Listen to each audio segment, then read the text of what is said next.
Hello and welcome to the CNBC-TV18 OVERDRIVE Awards 2015 jury round being held here in a sunny Chennai. That's what actually I was hoping for, but it's got overcast skies. Nonetheless, it's a perfect day to test and evaluate all the new cars and motorcycles launched in 2014. Now, 2014 was a terribly slow year for most manufacturers because of a steep dip in volume sales and profitability. Nonetheless, it was a terribly exciting year as well because of the sheer number of cars and motorcycles and scooters launched that year.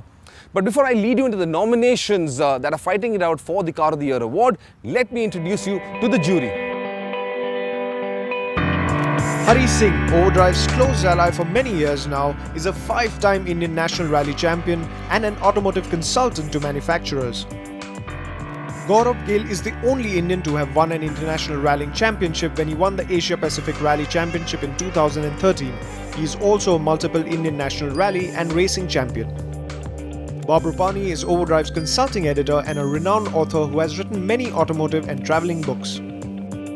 Bertrand D'Souza is the editor of Overdrive and has been involved with the Overdrive brand for 15 years, during which he has test-driven some of the most exclusive automobiles in the world. Hali Prabhakar is Overdrive's road test editor and has the distinction of testing each and every car and bike that was launched in India over the past couple of years. These 5 gentlemen had the enviable task of putting 16 cars launched this year through a grueling test on the Chennai racetrack.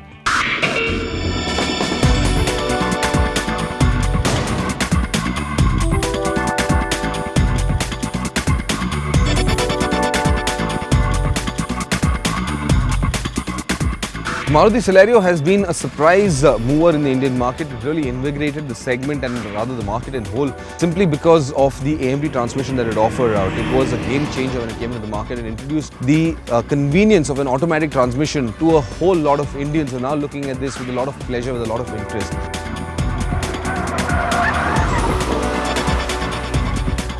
AMD is typical Indian jugaad. Gear shift on their own at a low cost. You really don't have an automatic transmission, you got an automatic gear shifter. Wonderful, typical Indian jugaad. I think it works very well. I quite enjoy driving the Celerio. I think it's a fantastic car for city roads, and Maruti, I would love to own one of those.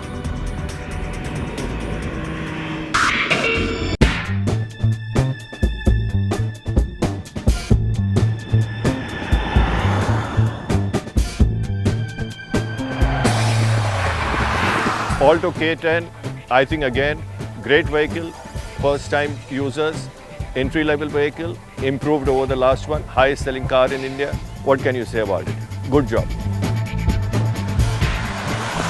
Definitely more efficient engines, a better cabin, lovely interiors and better drive and handling and dynamics as well. And then there's of course that AMD which you get in the Alto as well, which makes a lot of sense for the Indian consumer. So yes, it's a good car, brilliant package, another strong contender for the awards. They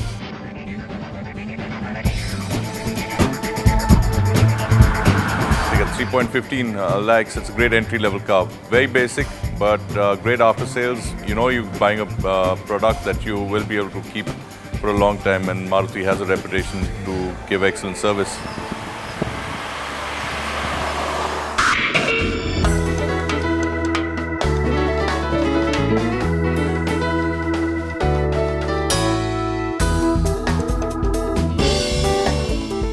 In the hatchback segment, if there is one car that has been a game changer, it's definitely the Hyundai i20.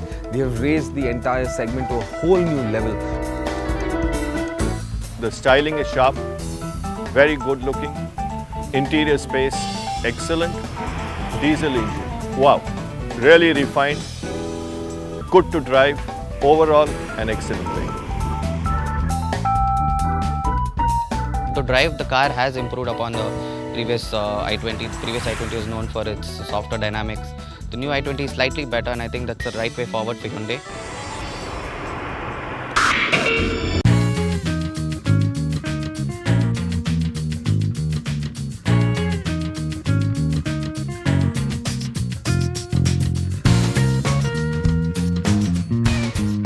Tats and Go is a great small package. It's got a really good seat position. The engine's the big strong point of the car. It's got great suspension. I think it will suit the Indian roads very well, but it doesn't really have great tires to match with the suspension, which I don't really know why. Apart from that, I think it's a great entry-level hatchback. Gear lever position up on the dash is a fantastic, gives you a very sporty feel. A lot of roll was experienced, and otherwise it's pretty much basic. Like it's got bench seats up in front and lots of pockets all over the place to put stuff around. Coming up, all the sedans nominated for the Car of the Year award.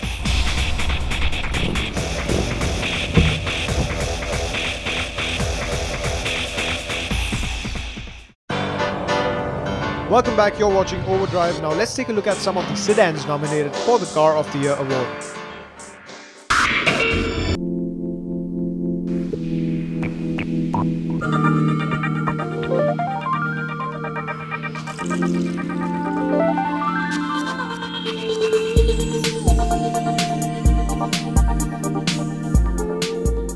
Basically, the Hyundai Accent is on the same platform as the i10, and last year it was quite a hot item as far as the jurors are concerned. So they've added the boot to it. So in all, practicality has improved. A comfortable car, a nice car to drive in urban conditions as well as out on the highways, and fantastic refinement, both the petrol and diesel options. They've got fantastic refinement to offer to a consumer. India's done a good job by incorporating a boot and still keeping it under 4 meters. I think it's a good overall proportionate design.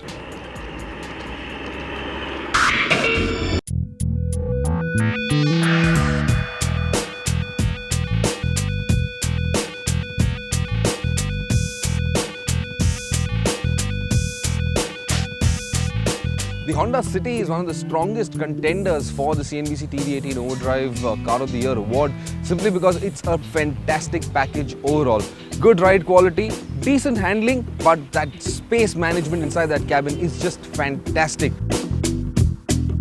The Honda City in its newer generation, quite impressive. It kind of takes forward whatever the city is good at, good engines, good to drive. And this new City also offers a diesel engine which we drove around the racetrack. Honda City, amazing passenger compartment. What use of space. Everything else fine apart from the diesel engine. Not as refined as you'd like. Otherwise, brilliant car. Overall package, wonderful.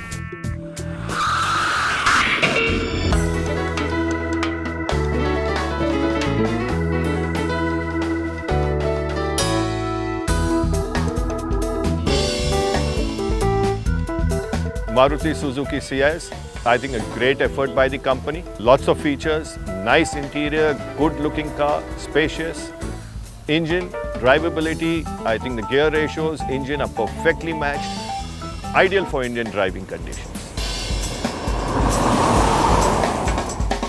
It's got the most efficient diesel engine available in the country today. Around about 26 kilometers per litre is a very, very strong claim to have. And of course, then there's that the dynamics of that car. It's just such a nice car to drive. The Ciaz has its competition with the Verna and the Honda City, I would say. And price-wise, I think it beats the competition.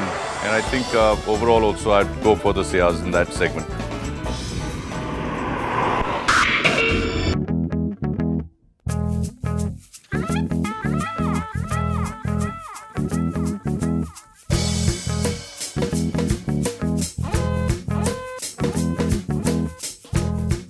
The Zest, I think, is the best car from Tata so far.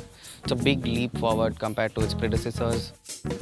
Great engine, great package overall, fantastic interiors, great styling on the outside. As a sedan, that car is practical, usable, convenient, and well, just built right for the Indian consumer. Huge improvement over everything Tata has made before. The only thing which hasn't changed is the driving position and the seats.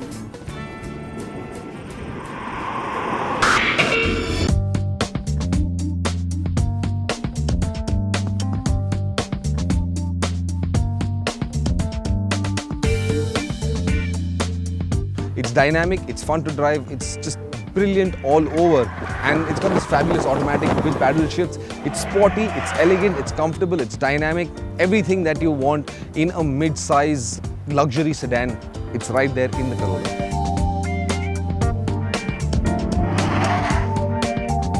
Difficult to believe it's a Corolla. It's improved so much. Drives really nice, great all-round comfort, great driving. I mean, it's fun to drive. A Corolla, fun to drive. I'd never thought I'd say that.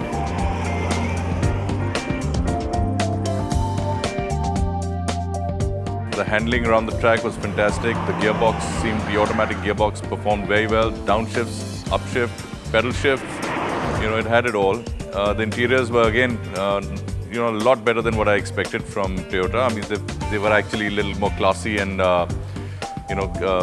felt rich inside.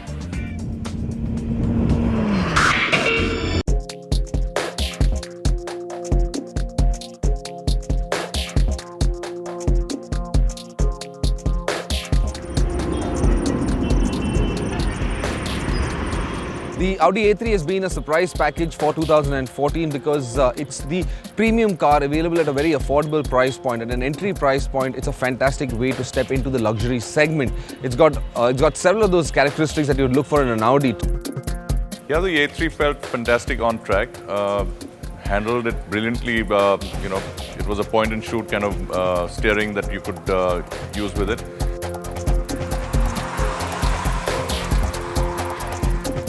I would have liked the A3 to offer a lot more knee room in the back. A lot of Indians, especially people who are buying this kind of a car, like a lot more space in the back.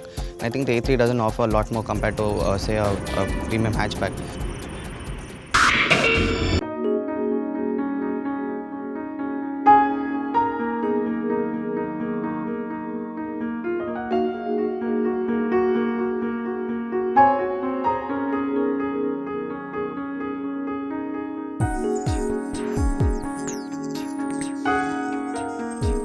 Well, the S-Class is, I think, one of the best cars around here. Definitely, gone way higher than its competition.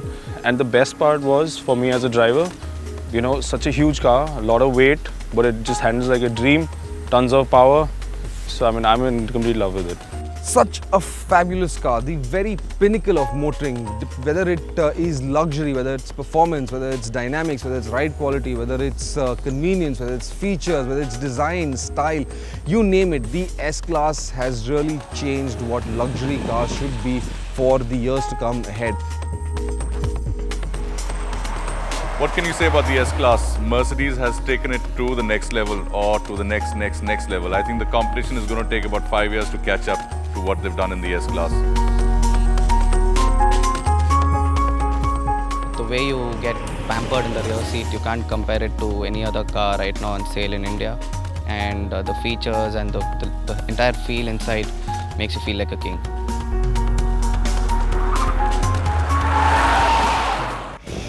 Coming up, all the SUVs and MUVs nominated for the Car of the Year award.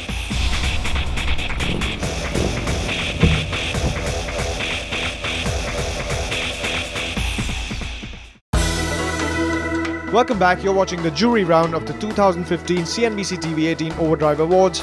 Now let's take a look at some of the SUVs and the MUVs nominated for this year's Car of the Year award.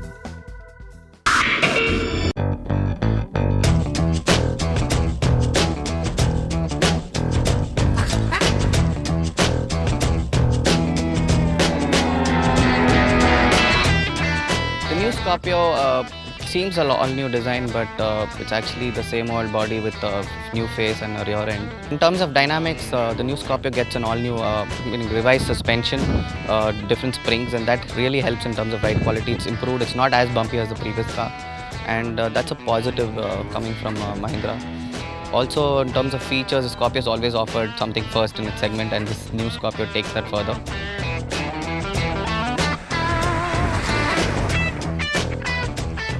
Well, the Scorpio again is a very controversial design, I would say. But a lot of people like it, a lot of people don't like it. Some say they've got a lot of Korean influence with the design. Some people think that it looks a lot Japanese. But again, it's been a car that has helped Mahindra, get maximum sales and put them right on the top.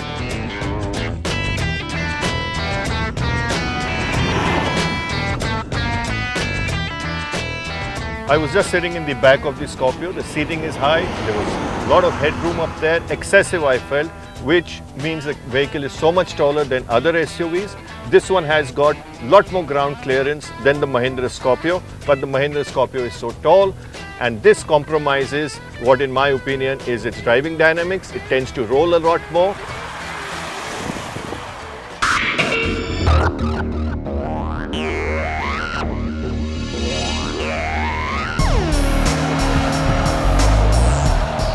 So the new Santa Fe is again a great design. I think it's a big step up from the previous generation of the Hyundai designs that we've seen. I love the way it looks. It's very American looking car, that's what I think, and I think that it drives pretty well too.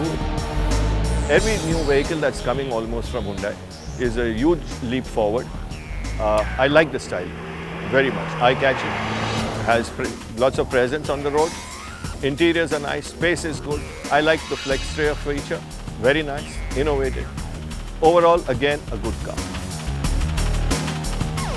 A lot of comfort in the Santa Fe, but if you look at the pricing, I find it a little steep, and its competition would be the Fortuner or the Ford Endeavour. And definitely the Fortuner, as far as after sales and the brand of Toyota would definitely win over the Santa Fe at the moment here, as far as I'm concerned. Overall, full marks to it on driving dynamics.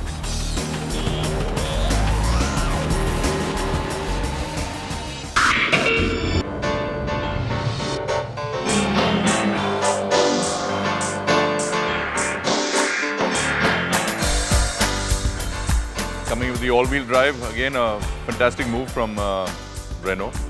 Great car to drive, very drivable. Total height of the car is pretty low, but it had a 210, I think, mm ground clearance. So something which the approach angles and the exit angles in the all-wheel drive are similar to the two-wheel drive, but again, a fantastic car to drive. The engine is quite responsive once you get it off the block. The Renault Duster, I've always liked this machine. In its all-wheel drive avatar, I like it even more. Very good driving dynamics, excellent space, very car-like, and also has great ground clearance.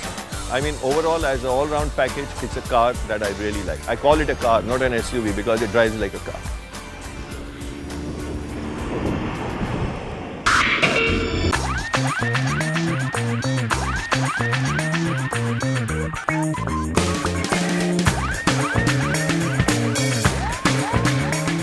The Honda Mobilio, again, fantastic car. It's a car that you want to look at a second time when it's going on the road.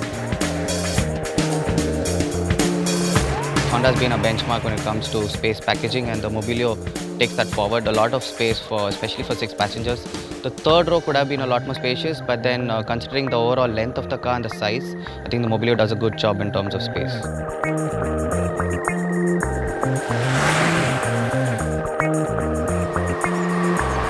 It's got an engine which could have had a little more power, but everything else apart from that I think is absolutely perfect, and it's a great package.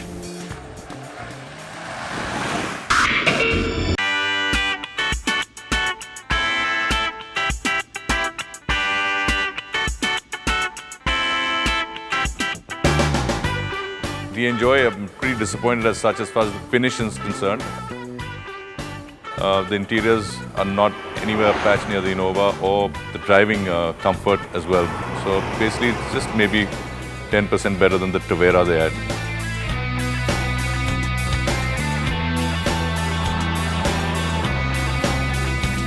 The Chevrolet Enjoy uses the proven multi-jet engine which is seen in various other cars in India.